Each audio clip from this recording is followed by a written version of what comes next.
The project is happening in Barnon, at Barnon. Barnon Ranches is a large facility for racehorses and also show jumpers in the south of Calgary, like 20 kilometers south from Calgary, next to the Polo Club and Spruce Meadows. They have a racetrack and a show jumping arena.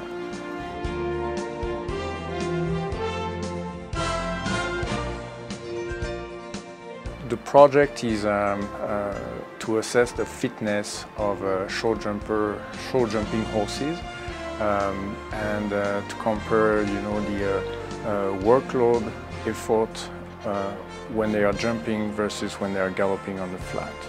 The goal of the project is to document the type of workload exercise that these show jumping horses are doing, because there is very little information on characterizing the metabolism involved, like is it aerobic or anaerobic metabolism when they go over a jumping course.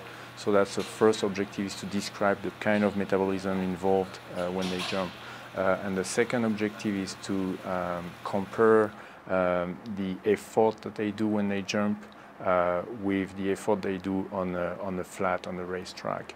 And that's because usually all the literature looking at assessing fitness of sports horses or performance horses and race horses mainly is doing work on flat tracks, and so we would like to use the flat work as a reference and compare the data that we have on the track versus what we have when they jump.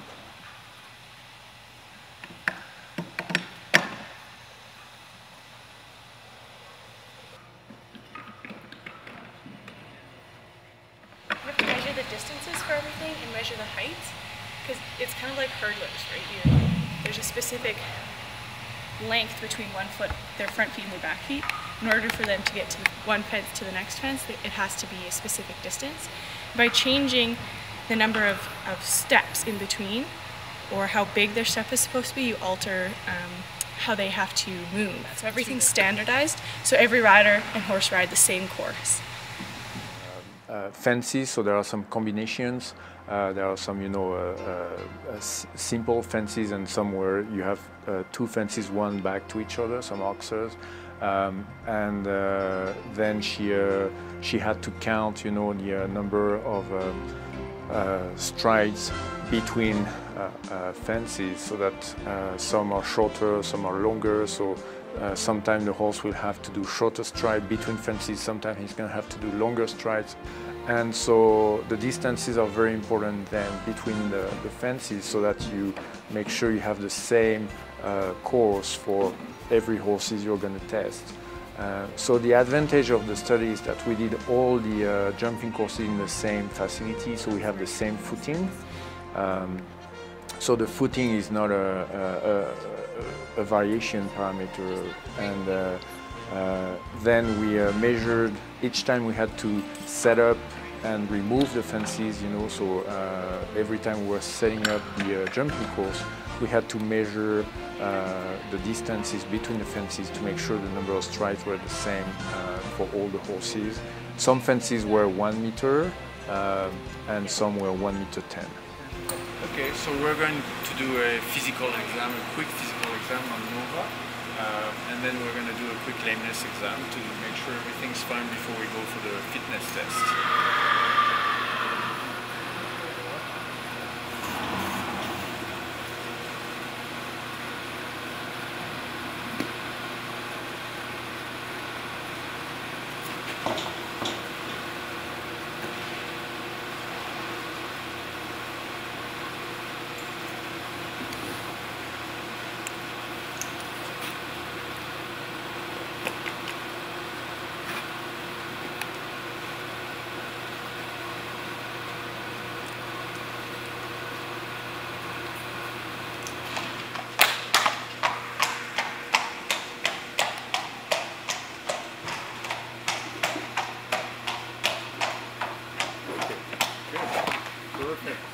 So these are sticky electrodes that are going to be put on the skin of the horse. So we use 4 electrodes, and they have a small sponge and some gel, and they stay onto the skin, and they allow measuring the electrical activity of the heart.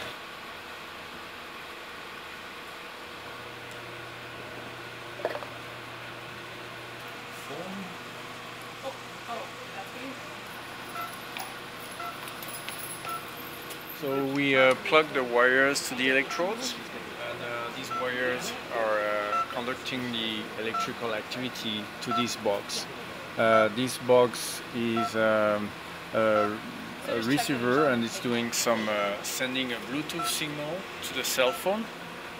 And on the cell phone you can see the heart rate of the horse in real time.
So I'm just filling the last tube, the other ones are just a small sample. So I take my blood from the tube, put some blood into the cartridge. There is a small reservoir. I start cartridge, I put the cartridge in the machine. We're going to have a result within 2 minutes. Alright, so this is the blood result of the first horse after the standardized warm-up. So we have the pH, PCO2, PO2 from the venous blood, bicarbonate, TCO2, saturation in oxygen, and blood lactate. The footing is really important on these tracks. You want a footing that is safe for the horses, and also that will be consistent, kind of the same, even if a day is a little bit hotter or a little bit more humid. So this track is really good. It's worked almost daily, I think, to make sure the track is always the same. So the footing is really good, and that's important. There are also some fences around the track all over, so there's no horse escaping or accident or anything like that. So it's a very safe environment for a project like this. For this research, we had the horses go at a certain speed for 600 meters. So the track was good because they had enough distance to go to the starting point, so it was a little bit of a warm-up, if you want. They were walking for 400 meters to the starting point, and then they were galloping for 600 meters back to us. We were then on the side of the track, ready to take samples, blood samples right away, and the horse didn't have to walk back to us and didn't have time to recover basically from the exercise before we pulled the blood.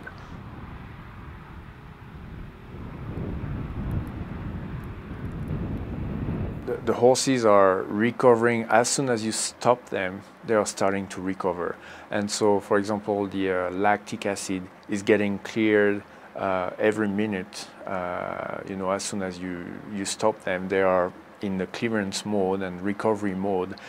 So it's really important if you want to have a good image of their metabolism at the peak of exercise. It's really important to take it right away as soon as they cross the finish line, if you want, and as soon as they stop.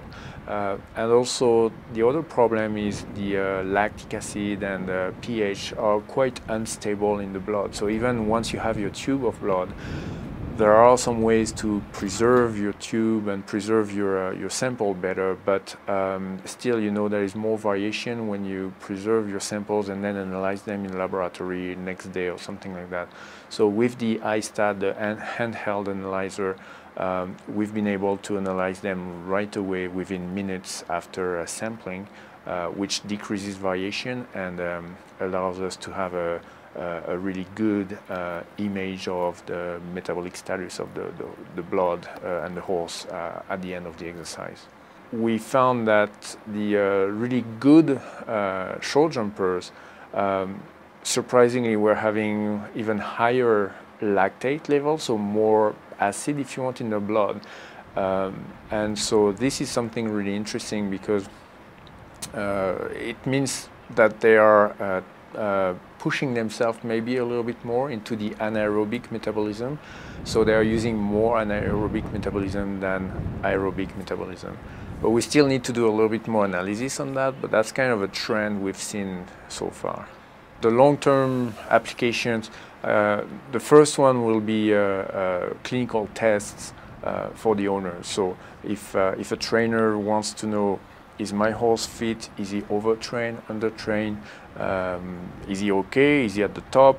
What's going on with this horse? Then we have a good database and we have numbers that we can compare the data we take from this horse to. That information will give the trainer some idea on his training program. So should he push a little bit more this horse, or should he slow down more the training? It's important for the trainers to plan when they want the horse to be at the peak of their fitness for the important competitions.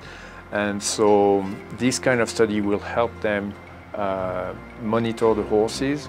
And I think the best would be probably to monitor the same horse several times over a season. And that would give, you know, the most useful information to the trainers, because they could see if the horse is improving or decreasing in terms of fitness.